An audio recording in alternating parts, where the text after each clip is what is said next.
السلام علیکم خواتین و حضرات، میں ہوں حسن ظفر اور یہ ہے پروگرام پالیٹکس۔ فلم ناکس سے ٹک ٹاک تک پاکستان میں معاشی بدحالی کی جمالیات۔ پاکستان اور 1930 کی دہائی میں یورپ اور امریکہ کے معاشی حالات کے درمیان ایک واضح مماثلت دیکھی جا سکتی ہے، جس سے پاکستانی معاشرتی حالات اور جمالیاتی معاملات سمجھے جا سکتے ہیں۔ دو عالمی جنگوں کے درمیانی سالوں میں پیدا شدہ معاشی ڈپریشن کے دور میں سینما کی ایک صنف ابھری جسے فلم نوار یا سیاہ فلمیں کہا جاتا ہے۔ ان فلموں میں رات کو نکلنے والے کرداروں کو دکھایا جاتا، جیسے گینگسٹرز، چور، طوائفیں اور ایسی خواتین جو مردوں کو خطرناک حالات یا مجرمانہ سرگرمیوں کی طرف راغب کرنے کے لیے اپنی خوبصورتی کا استعمال کرتی ہیں۔ یہ صنف ہالی ووڈ کی ایک فلمی طرز کی شکل اختیار کر گئی، جسے اکثر رات کے وقت مخصوص روشنی، سلویٹ والی اشکال اور فرش اور دیواروں پر رینگتے سایوں کے ساتھ فلمایا جاتا، جس سے خوفناک اور پر اثر ماحول تخلیق ہوتا۔ 1942 میں بنی ڈبل انڈیمنٹی اور 1946 میں بنی دی بگ سلیپ اس صنف کی نمائندہ فلمیں ہیں۔ اس سے پہلے ڈرونی فلمیں ویمار جمہوریہ کی پہچان بن گئی تھی، جسے سرکاری طور پر جرمن ریخ کے نام سے جانا جاتا ہے، جو پہلی جنگ عظیم میں جرمنی کی شکست کے بعد ورسلیس کے معاہدے کے بعد ابھری تھی۔ 1920 کی دی کیبنٹ آف ڈاکٹر کیلیگری، 1922 کی نوسفراتو اور 1924 کی ویکس ورکس جیسی مشہور فلمیں اس کی مثالیں ہیں۔ یہ مکمل طور پہ واضح نہیں ہے کہ اس دور میں ایسی سنسنی خیز اور خوفناک فلمیں کیوں تیار کی گئیں۔ کہہ سکتے ہیں کہ ویمار جمہوریہ نے ان پروڈکشنز کے ذریعے ایک خاص قسم کے تخیل کو پروان چڑھنے کی ترغیب دی، یا شاید وہ فلمیں اس وقت کے سیاسی خلفشار اور معاشی بدحالی کی عکاس تھیں۔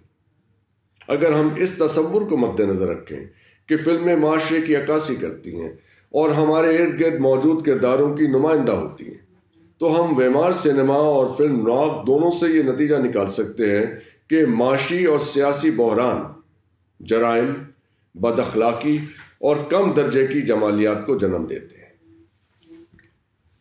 لوگ جرائم، وحشت، اندھیرے اور ویرانی سے جمالیاتی لذت حاصل کرتے ہیں۔ بالالفاظ دیگر، سیاسی خلفشار اور لڑکھڑاتی معیشت بدصورت کردار پیدا کرتے ہیں، جیسا کہ سینما کی ان اصناف سے سمجھا جا سکتا ہے یا پاکستان کی موجودہ سیاسی اور معاشی صورتحال سے اندازہ لگایا جا سکتا ہے۔ معاشرے کے اخلاقی تانے بانے کا تقریباً مکمل زوال پاکستانی اسکرینوں یعنی ٹیلی ویژن اور سوشل میڈیا پر ہم سب کے سامنے ہے، جن میں خاص طور پر ٹیلی ویژن ڈرامے خاندانی تنازعات کو پیش کرنے کے لیے بدنام ہیں۔ ان ڈراموں میں اکثر قریبی رشتوں اور سماجی حلقوں میں محبت کی مثلث دکھائی جاتی ہے۔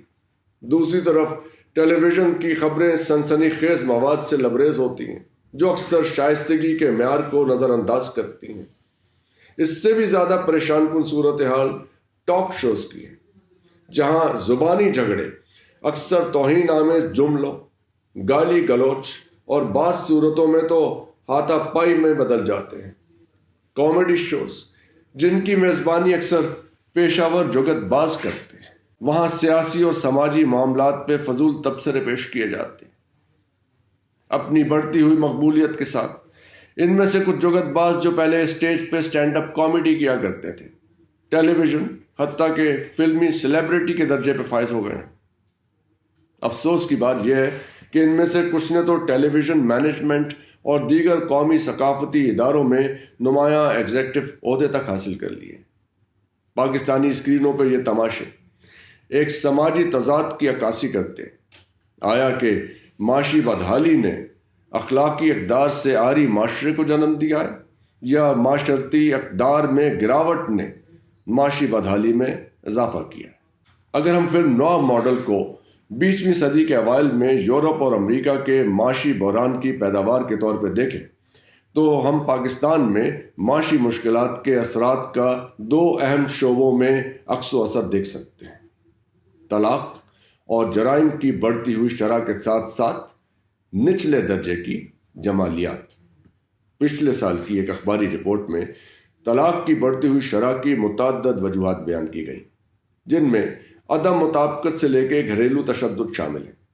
تاہم ان رپورٹوں میں علیحدگی کی وجوہات میں معاشی پہلوؤں کے اثرات کا جائزہ نہیں لیا گیا۔ مزید تفصیلی جانچ پڑتال سے پتہ چل سکتا ہے کہ ان طلاقوں کی بنیادی وجہ عادی طرز زندگی کو برقرار رکھنے میں ناکامی ہے۔ ڈیٹنگ اور خاندان کی تعمیر 2 مختلف چیزیں ہیں، اور آج بہت سے نوجوان شادی کو ایک مہنگا پروجیکٹ خیال کرتے ہیں جسے وہ مالی طور پہ برداشت نہیں کر سکتے۔ جوں جوں معاشی صورتحال خراب ہوتی ہے، خاندان شروع کرنے کا امکان تیزی سے ناممکن ہوتا چلا جاتا ہے، جس کی وجہ سے سماجی اور اخلاقی خلاف ورزیوں کا شکار ہونے والے طرز زندگی کا امکان بڑھ جاتا ہے۔ رات کی آڑ میں جرائم پیشہ خواتین و حضرات نکلتے ہیں جو سستے کیفیز اور چائے خانوں میں جمع ہوتے ہیں۔ انہیں تلاش کرنا مشکل نہیں ہے۔ آپ آدھی رات کے آس پاس لاہور کی سڑکوں پہ گاڑی لے کے نکلیں، نوجوان مرد اور خواتین ایسی جگہوں میں نظر آئیں گے جہاں جھگڑے اور منشیات کا استعمال عام بات ہے۔ ایک رپورٹ کے مطابق 2019 اور 20 کے درمیان جرائم میں 2.34% اضافہ ہوا، جو کہ اگلے سال یعنی 2020-21 میں بڑھ کر 6.48% ہو گیا۔ گلوبل آرگنائزڈ کرائم انڈیکس کے مطابق جرائم کی شرح میں اس خطرناک اضافے کے ساتھ ہی کار اور موٹر سائیکل چوری، موبائل چھیننے اور دیگر اسٹریٹ کرائمز کے واقعات کا انڈیکس 2023 میں 3.98 ہو گیا۔ یہاں تک کہ عام طور پہ محفوظ تصور کیے جانے والے دارالحکومت اسلام آباد میں بھی اس سال مئی میں 63 گاڑیاں چوری ہوئیں۔ اس میں کوئی شک نہیں کہ دوسرے شہروں کی صورتحال اس سے بھی بدتر ہے۔ اس اضافے کی بنیادی وجہ بے روزگاری اور افراط زر کی بلند شرح کو قرار دیا جا سکتا ہے، جس نے لوگوں کی زندگی کو انتہائی مشکل بنا دیا ہے۔ یہ نوٹ کرنا ضروری ہے کہ جرائم کی نوعیت ان لوگوں کے لیے مختلف ہوتی ہے جو زندہ رہنے کے لیے ان کا ارتکاب کرتے ہیں، برعکس ان کے جو اپنے مصنوعی طرز زندگی کو برقرار رکھنے کے لیے مجرمانہ سرگرمیوں کا رخ کرتے ہیں۔ حال ہی میں لاہور کی ایک نجی محفل میں صحافی اور T V professionals social media بالخصوص ٹک ٹاک پر کم معیار کے مواد کی بڑھتی ہوئی مقبولیت پر افسوس کا اظہار کر رہے تھے۔ وہیں پہ ایک صاحب نے یہ تبصرہ بھی کیا کہ ٹیلی ویژن کی خبروں اور حالات حاضرہ کے پروگراموں کے لیے صاف اور شستہ لہجے کی ضرورت نہیں ہے۔ یہ کوئی تعجب کی بات نہیں ہے، کیونکہ جہاں اخلاقی اور معاشی اقدار خراب ہو جائیں وہاں جمالیاتی معیار بھی زوال پذیر ہوتے ہیں۔ اس سے شاید ویمار سینما اور فلم نوار کی اس زمانے میں کامیابی کی وضاحت بھی ہوتی ہے، اور اس دور کے یورپ کی طرح آج کے پاکستان میں خراب معیشت اور بے رو معاشرتی رجحانات کے درمیان باہمی تعلق بھی واضح ہوتا ہے۔ چنانچہ کسی کو بھی پاکستانی اسکرینوں یعنی ٹیلی ویژن اور سوشل میڈیا پر کمتر جمالیاتی معیار دیکھ کر حیران ہونے کی ضرورت نہیں ہے۔ ایسے معاشرے کے ناظرین کو صرف جگت باز ہی انٹرٹین کر سکتے ہیں۔ آپ کے دیکھنے کا بہت بہت شکریہ۔